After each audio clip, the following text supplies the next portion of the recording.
Hey guys, I just want to show you how I do a quick newborn edit. This image is straight out of the camera. I'm just going to make sure my brightness is turned up so you guys can see. This is my light stand right here, so I'm going to go ahead and get rid of that. One of the best ways to get rid of that actually is just using this rectangle tool, dragging it, Command T on a Mac for transform, and then you just pull it over. Enter. Command D to deselect. See how easy? Okay, my foot down here, I'll probably just use the spot healing tool. There's lots of different ways you can do this. You can clone it out, you can paint it out, you can do whatever. But right here, I'm just gonna do the spot healing tool. It'll just take a second. And like already, it looks way, way, way better. I'm going to go ahead and duplicate the layer, so Command J on a Mac. And what I'm going to do is just kind of even out the coloring here. I'm going to leave the opacity at 55%, go in with a nice large brush. All right, and we're just going to kind of color over all of that. Don't worry about if it gets on the prop or the baby or whatever. We're going to mask that off. It's going to be darker on this side because the light was coming from here, as you can see. That's fine. I don't want it to be super bright on this side. I want it to be obvious where the light was coming from, but I'm still going to go in and just go over all of that so it's nice and clean. And then down here again, I'm going to go, but I am going to lower the opacity a little bit. With my brush a little bit smaller and just kind of go in right there where it was a little dark, and kind of maybe just a little bit right there. Okay, I'm going to add a mask layer, just pushing this little button down here. It looks like a camera. So don't forget, black means off, so this right here needs to be black. You can toggle that by pushing the X. Okay, so this is going to mask off anything that we just painted over kind of by accident. So we don't want to paint over the baby or her little box that she's in. So you just mask that off. And then same thing with the flowers. They're a little harder. But I'm just going to kind of go in real small. I'm going to zoom in.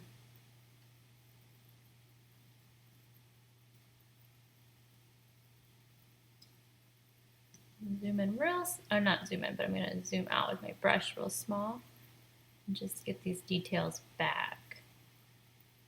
So a mask layer is essential.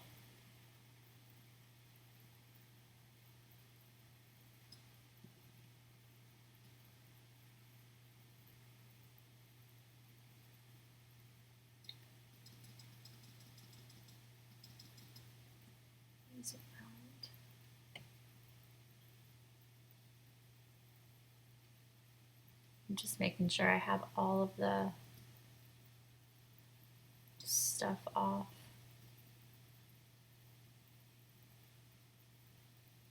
And I am, whoops. So I went over, so that's fine. I'm gonna hit X. Now my thing is white up here. I just go back in with my brush and kind of fix that back.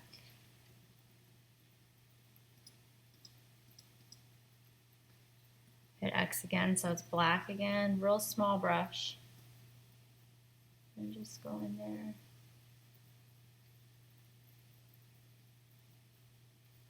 And just make sure it's all masked off. Okay, I'm gonna flatten the image. Okay, I'm gonna go in with my spot healing tool because I see this little spot down here that was on the backdrop. Whoops.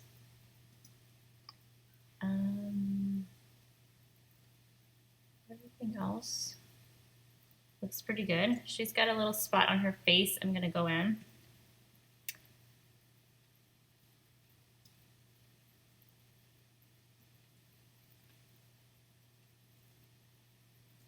Okay, I'm going to go over here. My GTG action Simply Natural Smoother. And I'm just gonna smooth her skin when this comes up. So you're gonna wanna make sure that you have your white brush. I don't know why this is taking so long. Okay. White brush. I always lower the opacity. I do not want her to look plastic. Usually about 65% is good. I'm going to zoom in. Raise my brush a little bit, and I'm just going to smooth her out just a wee bit.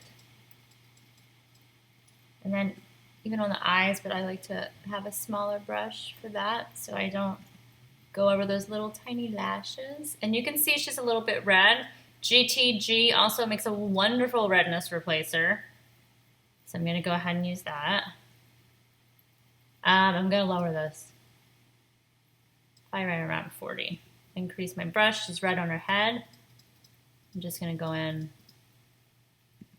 Her ear is red. I'm going to make that a little bit smaller. Go over her eye.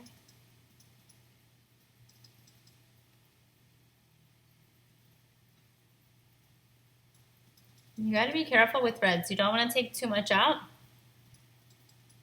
because then they start to lose their coloring and they just start to kind of look cool, which you don't want. Perfect. I am going to go over here, brightness tool, and I'm just going to brighten this up so that white is just really popping. And I think that's really all I need to do to this image. I'm going to sharpen it for print. Yep.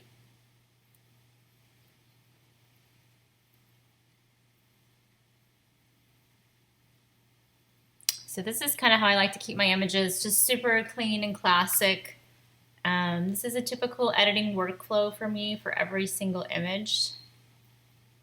This baby is really perfect on her own, so doesn't require a lot of editing. Some of them will require a lot if they're really red or they're jaundice, they have baby acne or just something terrible like that, where you have to go in and really nitpick, you know, each little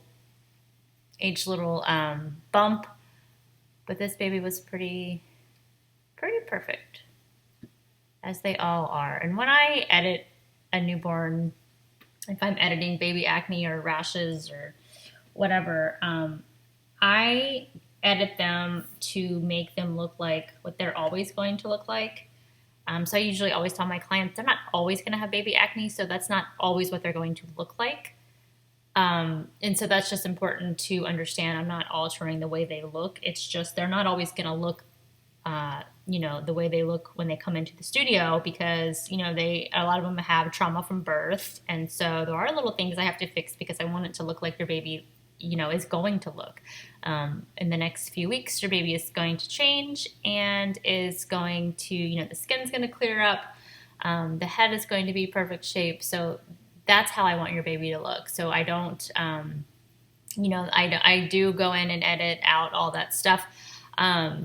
Newborn skin can be flaky, and to me, that's part of the way a newborn should look. So I will usually leave a little bit of flaky skin because I want your baby to look like a real baby. She didn't really have any flaky skin, but, you know, I don't ever want to change your baby, make your baby look different.